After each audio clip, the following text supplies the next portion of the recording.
Le siège de Proca à Calavi a accueilli ce mardi 24 septembre 2024 le lancement officiel de la mission conjointe de supervision du gouvernement béninois et du Fonds international de développement agricole FIDA pour l'extension du programme d'appui au développement du maraîchage PADMAR.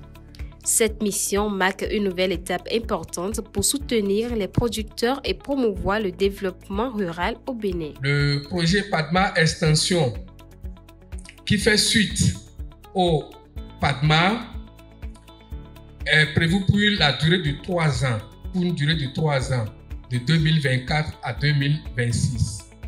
Et nous voici aujourd'hui au lancement de la première mission conjointe de supervision de la dite mission. Ce qui signifie que nous allons travailler avec la mission de supervision pendant les 2 semaines à venir, la présente semaine, la semaine et la semaine suivante, la semaine prochaine. Donc, nous sommes à l'écoute. Nous allons être très attentifs à toutes les orientations qui seront données et aux différents conseils pour que le projet soit mis en œuvre avec beaucoup de célérité et atteindre les objectifs dans les délais qui sont fixés.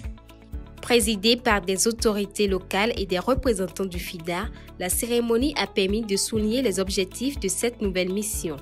Au cœur de ces priorités, on retrouve l'amélioration des lacunes constatées lors de la première phase du projet afin d'envisager de nouvelles perspectives.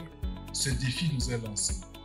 Comment faire en sorte que l'arrivée du PADMAR au niveau du Nord soit un événement qui laisse trace et qui s'inscrit dans la durée et la durabilité des acquis.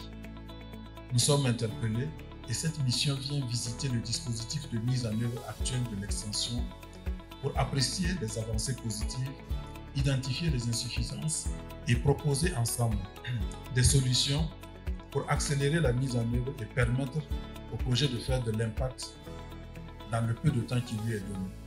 Vous savez faire, on vous a délégué. Montrez que vous savez faire. De toute façon, si ce n'est pas le cas, l'autorité prendra les mesures qu'il faut. Parce que ce que nous devons privilégier, c'est les cibles.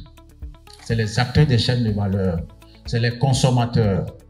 Et qui veut faire obstacle à ça sera probablement dégagé pour que nous puissions avancer. Et ce n'est pas un péché. Entre un individu et 1000 individus, on peut se passer de le seul qui bloque. Le ministre a donné certaines orientations ce matin déjà que l'équipe de la mission d'évaluation a déjà en main.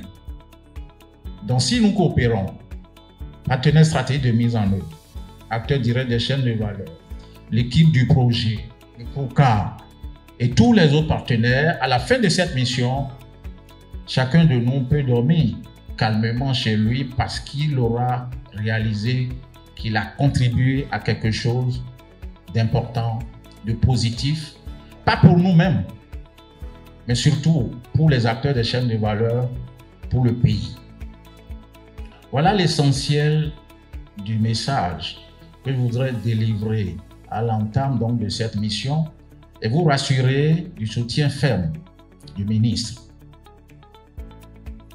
C'est l'essentiel que j'ai voulu, le message essentiel que j'ai voulu livrer ce matin et souhaiter donc plein succès à nous. Le PADMAR lancé en 2017 a déjà enregistré des résultats notables, en particulier dans plusieurs localités où la production agricole et la sécurité alimentaire se sont améliorées. Cette mission de supervision qui s'étendra jusqu'au 4 octobre se distingue par des exigences spécifiques selon la chef projet. Nous sommes en train d'accueillir ce que nous appelons dans le jargon de la mise en œuvre des projets de FIDA, la mission de supervision. Et cette mission, c'est l'occasion pour les experts, l'équipe de mise en œuvre, de se questionner par rapport à ce que le projet a déjà réalisé. Est-ce que le projet est sur la bonne voie? Est-ce qu'il y a des réajustements à faire dans le cadre de la mise en œuvre du projet? Quelles sont les difficultés et quelles sont les perspectives? Donc, c'est cet exercice que nous avons démarré ce matin avec une équipe du FIDA et de la FAO qui est venue pour la supervision. Cette supervision va durer à partir d'aujourd'hui, 24 septembre, jusqu'au 4 octobre 2024. La particularité de cette mission de supervision, comme vous avez pu l'entendre dans les interventions, c'est la première mission de supervision de la phase d'extension. Et c'est une mission qui fait un peu le pont entre la première phase du projet et la phase d'extension. Donc, nous avons voulu vraiment agrémenter cette mission de supervision en organisant une série d'événements, dont la foire commerciale qui se passe sur le long de la clôture du POCA. Cette cérémonie de lancement a été enrichie par une foire au savoir, mettant en avant les innovations et les avancées des technologies agricoles développées dans le cadre du projet. Un espace d'échange et de valorisation des progrès qui conforte l'importance de cette initiative dans le secteur maraîcher au Bénin.